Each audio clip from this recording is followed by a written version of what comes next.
अधा रास्तारू बाबा को उठाई नेला पुलिस। शालचंगा मठरे माघ मेला पूर्व बाबा गदाधर दास को उठाई नहीं पुलिस। जगतसिंहपुर जिला नाउगां थाना अंचल में चर्चार केन्द्रबिंदु पलटि। शालचंगा ग्रामवासी माने बाबा गदाधर दास को मठ भितर पुराई न देवाकू जगी बसी। शालचंगा महिमा आश्रम सिद्ध पुरुष बाबा स्वर्गतः कुलमणि दास द्वारा प्रतिष्ठा होता बेले एठारे अखंड ध्वनि जोड़ुछि। ए मठरे बाबा कुलमणि देहांत पर बाबा गदाधर दास मठर मठाधीश भाव में रही आसुथिले।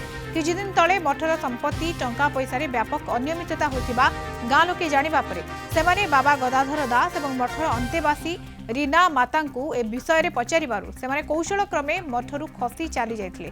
सेबेठारु बाबा एवं संपुक्त अंतेवासी रीना माता मठ को प्रवेश करने को चेष्टा करथिले मध्य गाँ लोकंक प्रबल विरोध जोगु सेमाने मठ माड़ी पारु नथिले।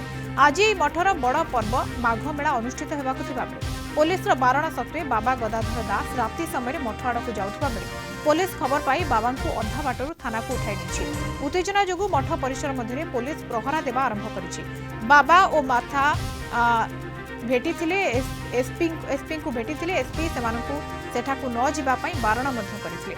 उत्तेजना दृष्टि पुलिस बाबा गदाधर को अटक रखिछि। आज तांको पुलिस छाड़ी दे पारे।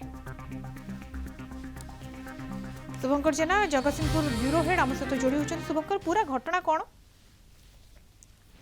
मधुसूदन आम देखा निश्चित भाव में तो घटनास्थल में उत्तेजना रही जो माघ मेला हुए गोटे प्रसिद्ध आश्रम से शालचंगा मठ बोली प्रसिद्ध रही कुलमणि दास जी बाबा से आगुरी थे देहांत पर बाबा दायित्व नहीं से माता रोते जो मंदिर किसी जमी हड़प होता जो दान सूत्र आसी सुना रूपा और टंका पैसा जहाँ सब रही हड़प अभियोग होता गाँ लोक मैंने जो अंतेवासी मैंने रही समस्त अभियोग करते नाउगां थाना से घटना कोर्ट परिसर घटना जो बाबा जो माता दुई जन जाक से राति अधे फेरार हो जाते से दिन ठार से जाऊन जेहेतु आज पर्व अच्छी बाबा सेठू आसी एसपी की काली भेटी बाबा और माता दुई जन जाक जावाई अनुरोध करते कि एसपी बारण करते जेहेतु घटनास्थल उत्तेजना रही शताधिक ग्रामवासी और आखपाख ग्रामवासी और अंतेवासी जो मैंने रही समस्ते यहाँ विरोध करते कहीं दाबी रखुच्च जो माता ना जो जमी रही बाबा पाखे जो संपत्ति रही सब मठ को